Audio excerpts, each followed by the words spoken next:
कांवड़ यात्रा 2026 जमीन छू गई तो यात्रा खत्म। जानिए वो कठोर नियम जिसे हर शिव भक्त को जानना चाहिए। जी हाँ, नमस्कार दोस्तों, कैसे हैं आप सभी लोग। आई होप आप अच्छे होंगे एंड स्वागत है आपका मेरी एक और नई वीडियो में। तो फ्रेंड्स, अगर आप कांवड़ यात्रा करने जा रहे हैं तो आपको इन चीज़ों का विशेष तौर पर ध्यान रखना चाहिए। क्या है वो चीज़ें, आज हम इस वीडियो में जानेंगे, तो आप इस वीडियो को अंत तक ज़रूर देखें। हर हर महादेव दोस्तों, सावन का महीना है, चारों ओर गूंजता बोल बम, कंधे पर सजी रंग बिरंगी कावड़ और भगवान शिव के दर्शन की अद्भुत आस्था। लेकिन क्या आपने कभी सोचा है कि आखिर कावड़ यात्रा में इतने कठोर नियम क्यों बनाए गए हैं? क्या सचमुच अगर कावड़ गलती से जमीन पर रख दी जाए तो पूरी यात्रा का पुण्य समाप्त हो जाता है? क्या हर भक्त के लिए ये नियम समान है? और आखिर हजारों साल पहले इस परंपरा की शुरुआत कैसे हुई? दोस्तों, आज इस विषय पर वीडियो में हम कांवड़ यात्रा के ऐसे रहस्य और नियमों के बारे में जानेंगे जिन्हें जानकर शायद आप भी हैरान रह जाएंगे। जी हाँ, इस वीडियो में हम पौराणिक कथाएं, धार्मिक मान्यता और कुछ रोचक तथ्यों के माध्यम से कांवड़ यात्रा की पूरी कहानी समझेंगे। इसलिए वीडियो को अंत तक जरूर देखें, क्योंकि आखिर में हम बताएंगे एक ऐसी गलती जिसे अनजाने में बहुत से श्रद्धालु कर बैठते हैं।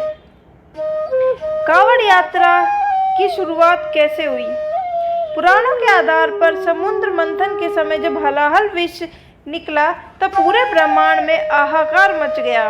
देवता और दानव किसी भी तरह उस विष को संभाल नहीं पाए। तब भगवान शिव ने समस्त सृष्टि की रक्षा के लिए उस विष का पान कर लिया। विष के प्रभाव से उनका कंठ नीला पड़ गया और वे नीलकंठ कहलाए। कहा जाता है कि विष की तीव्र गर्मी को शांत करने के लिए देवताओं ने विभिन्न पवित्र नदियों का जल भगवान शिव को अर्पित किया। तभी से भगवान शिव पर जल चढ़ाने की परंपरा प्रारंभ हुई। एक अन्य मान्यता के अनुसार भगवान परशुराम पहले कांवड़िए थे, जिन्होंने गंगा जल लाकर भगवान शिव का अभिषेक किया। इसके बाद यह परंपरा धीरे धीरे पूरे भारत में फैल गई और आज लाखों श्रद्धालु हरिद्वार, गंगोत्री, गोमुख और अन्य पवित्र स्थानों पर जाकर गंगा जल लाकर अपने अपने शिवालयों में अर्पित करते हैं। अब हम जानते हैं कि कांवड़ यात्रा का सबसे कठोर नियम कौन सा है। अब बात कर रहे हैं तो उस नियम की कि जिसके बारे में सबसे ज़्यादा चर्चा होती है। धार्मिक मान्यता है कि कांवड़ में रखा गंगा जल स्वयं माँ गंगा का स्वरूप माना जाता है। इसीलिए कांवड़ को सीधे जमीन पर नहीं रखा जाता। जब भी श्रद्धालु विश्राम करते हैं तो वो लकड़ी या लोहे के विशेष स्टैंड पर ही कांवड़ रखते हैं। ऐसा माना जाता है कि गंगा जल की पवित्रता बनी रहती है और यात्रा की मर्यादा का पालन होता है। हालांकि अलग अलग क्षेत्रों में परंपराओं में इस नियम को लेकर अलग अलग मान्यता हो सकती है।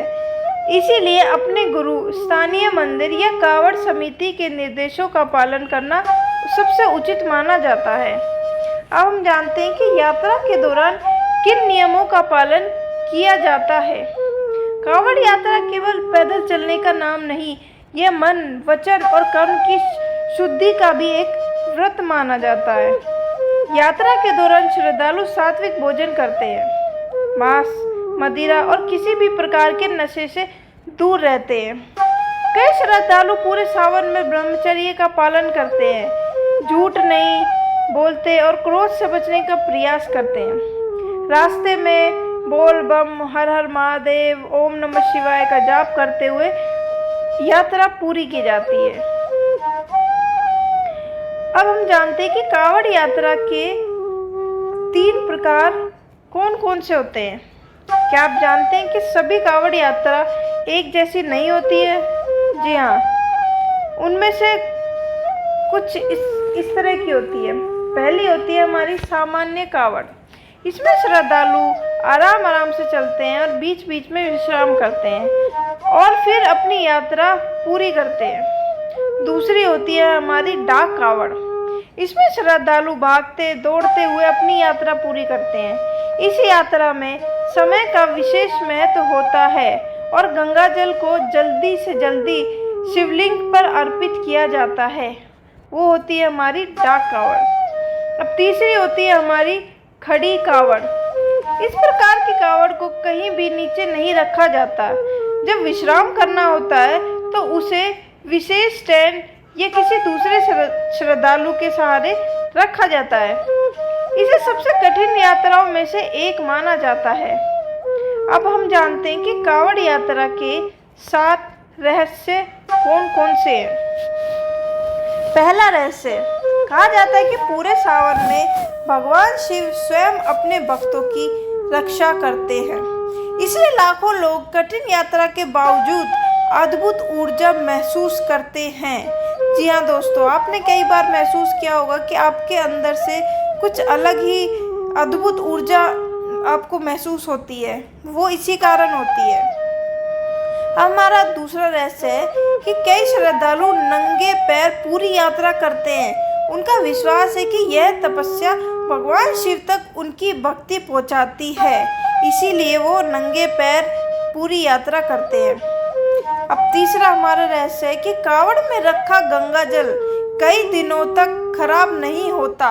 धार्मिक मान्यता है कि माँ गंगा जी का आशीर्वाद होता है, इसीलिए ये गंगा जल कभी भी खराब नहीं होता। चौथा हमारा रहस्य है कि रास्ते में मिलने वाले भंडारे केवल भोजन नहीं बल्कि सेवा और दान की परंपरा का प्रतीक है। अब हमारा पांचवा रहस्य क्या है। कई परिवार पीढ़ियों से लगातार कावड़ यात्रा करते आ रहे हैं। उनके लिए यह केवल परंपरा नहीं बल्कि भगवान शिव से जुड़ा विश्वास है, इसीलिए वो पीढ़ी दर पीढ़ी कावड़ यात्रा करते हुए आ रहे हैं। अब हमारा छठा रहस्य क्या है। यात्रा के दौरान लाखों लोग एक दूसरे की मदद करते हैं। कोई पानी पिलाता है, कोई दवा देता है, तो कोई आराम की व्यवस्था करता है। यही सेवा भावना इस यात्रा की सबसे बड़ी ताकत मानी जाती है। अब हमारा आता है सातवां रहस्य। कहा जाता है कि सच्चे मन से की गई कावड़ यात्रा व्यक्ति के भीतर धैर्य, अनुशासन और आत्मविश्वास बढ़ाने में मदद करती है। जी हाँ, यात्रा के दौरान होने वाली अब सामान्य गलतियाँ। अब हम जानते हैं कि ऐसी कुछ सामान्य गलतियाँ जो अनजाने में इस यात्रा के दौरान हो जाती है। बहुत से श्रद्धालु अनजाने में कुछ ऐसी गलतियाँ कर बैठते हैं जिनसे यात्रा का अनुशासन प्रभावित हो सकता है। रास्ते में प्लास्टिक और कचरा फैलाना, गंगा जल को खुला छोड़ देना, बिना जरूरत तेज आवाज में डीजे बजाना या दूसरों को परेशान करना, ये चीज़ें हमें कभी नहीं करनी चाहिए। प्रशासन द्वारा बनाए गए नियमों की अनदेखी करना, हमें हमेशा प्रशासन के द्वारा जो भी नियम बनाए गए हैं उनका पालन करना चाहिए। जल्दबाजी में अपनी सेहत का ध्यान न रखना।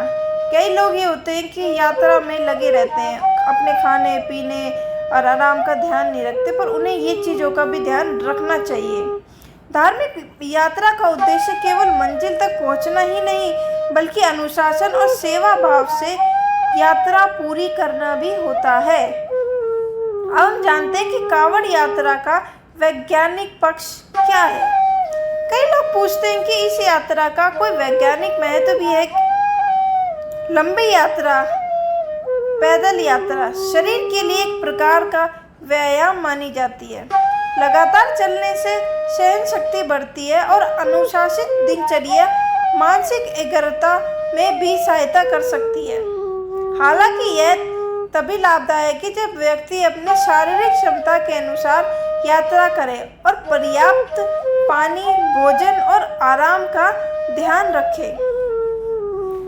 अब हम जानते हैं कि भगवान शिव को गंगा जल ही क्यों चढ़ाया जाता है। शास्त्रों में गंगा को पवित्र और जीवन का प्रतीक माना गया है। मान्यता है कि भगवान शिव ने माँ गंगा को अपनी जटाओं में धारण किया था, इसीलिए गंगा जल से शिवलिंग का अभिषेक करना अत्यंत शुभ माना जाता है।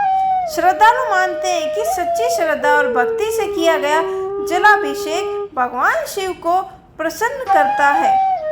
दोस्तों, कांवड़ यात्रा केवल एक धार्मिक परंपरा नहीं बल्कि एक श्रद्धा, अनुशासन, सेवा, त्याग और भगवान शिव के प्रति अटूट विश्वास का प्रतीक माना जाता है।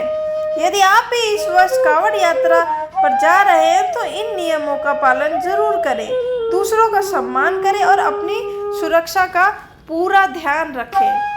तो हर हर महादेव। दोस्तों, अगर आपको यह जानकारी पसंद आई हो तो वीडियो को लाइक करें और मेरे चैनल श्री भक्ति कथा को सब्सक्राइब करना ना भूलें और कमेंट में ज़रूर लिखें हर हर महादेव। मिलते हैं कि ऐसी ही अगली रोचक और ज्ञानवर्धक वीडियो में।